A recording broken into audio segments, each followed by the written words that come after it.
ओडिशा के पवित्र नगर पुरी में सेठ गोविंद दास नाम का एक व्यापारी रहता था। गोविंद दास भगवान जगन्नाथ जी का परम भक्त था। उसका एक अटल नियम था कि जब तक वो प्रभु जगन्नाथ को भोजन का भोग न लगा दे तब तक स्वयं एक कौर भी नहीं खाता था। चाहे वो घर पर हो, यात्रा में हो, किसी रिश्तेदार के यहाँ गया हो या किसी बड़े समारोह में शामिल हुआ हो, हर जगह वो पहले भगवान को भोग लगाता और उसके बाद ही भोजन करता। गोविंद दास की पत्नी कमला को उसका ये अत्यधिक भक्तिभाव पसंद नहीं था।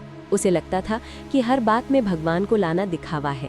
वो अक्सर ताने मारते हुए कहती कि क्या सच में जगन्नाथ जी रोज तुम्हारे हाथ से खाने आते हैं। गोविंद दास शांत स्वभाव का व्यक्ति था।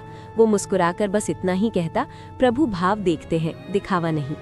एक दिन कमला के मायके में एक बड़ा भोज रखा गया।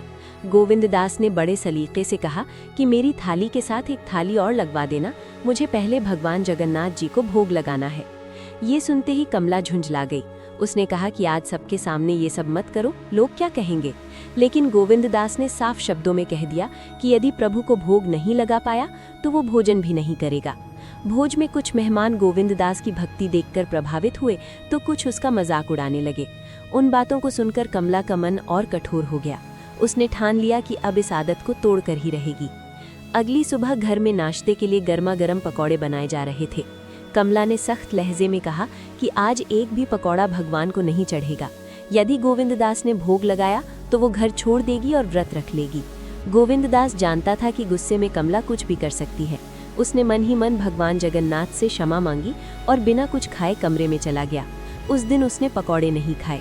उसी रात भगवान जगन्नाथ जी कमला के स्वप्न में प्रकट हुए।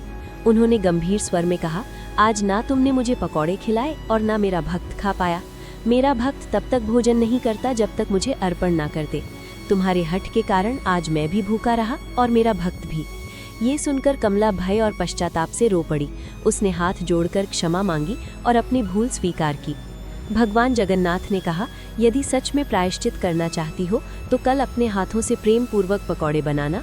मैं स्वयं अपने भक्त के साथ उन्हें ग्रहण करने आऊँगा। सुबह होते ही कमला पूरे मन से पकौड़े बनाने लगी। उसने घी में कुरकुरे पकौड़े तले और साथ में हरी चटनी भी बनाई। गोविंद दास ने रोज की तरह भगवान को भोग लगाया। जब कमला चटनी लेने रसोई में गई तो उसकी आंखें खुली की खुली रह गईं। रसोई में साक्षात भगवान जगन्नाथ जी विराजमान थे और प्रेम से पकौड़े खा रहे थे। कमला घबराकर गोविंद दास को बुलाने लगी।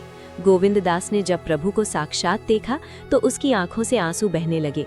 भगवान जगन्नाथ ने स्वयं अपने हाथों से गोविंद दास को पकौड़े खिलाए और आशीर्वाद देकर अंतर्ध्यान हो गए। उस दिन कमला को समझ आ गया कि भक्ति यदि सच्चे मन से की जाए तो भगवान स्वयं उसे स्वीकार करने आते हैं।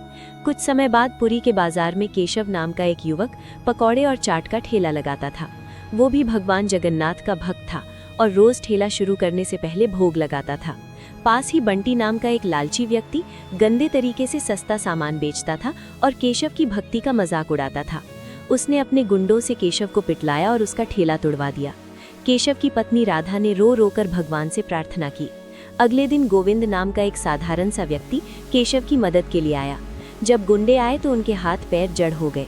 गोविंद ने उन्हें ऐसा सबक सिखाया कि वो जीवन भर याद रखें। बाद में वही गोविंद साक्षात भगवान जगन्नाथ के रूप में प्रकट हुए। भगवान ने बंटी को समझाया कि ईमानदारी से कमाया गया अन्न ही फल देता है। उस दिन के बाद बंटी सुधर गया। केशव का काम फिर से चल पड़ा और उसकी जिंदगी संवरने लगी। कुछ ही समय में उसका ठेला एक छोटी दुकान में बदल गया और उसका जीवन फिर से खुशियों से भर गया। इस तरह भगवान जगन्नाथ जी ने अपने सच्चे भक्तों की रक्षा की। इस कथा से हमें यही सीख मिलती है कि भगवान को अगर सच्चे मन से पुकारा जाए तो वे कभी अपने भक्त को अकेला नहीं छोड़ते। भक्ति दिखावे से नहीं, विश्वास से होती है। जो प्रभु को प्रेम से भोग लगाता है, प्रभु उसके जीवन को स्वयं संभाल लेते हैं। तो दोस्तों, अगर आपको ये कथा अच्छी लगी हो और आपके मन में भगवान जगन्नाथ जी के लिए श्रद्धा जागी हो तो इस कहानी को अपने परिवार और मित्रों के साथ जरूर साझा कीजिए। ऐसी ही सच्ची भक्ति और चमत्कार से भरी कथाएं सुनते रहने के लिए हमारे चैनल को सब्सक्राइब करना ना भूलें। जय जगन्नाथ।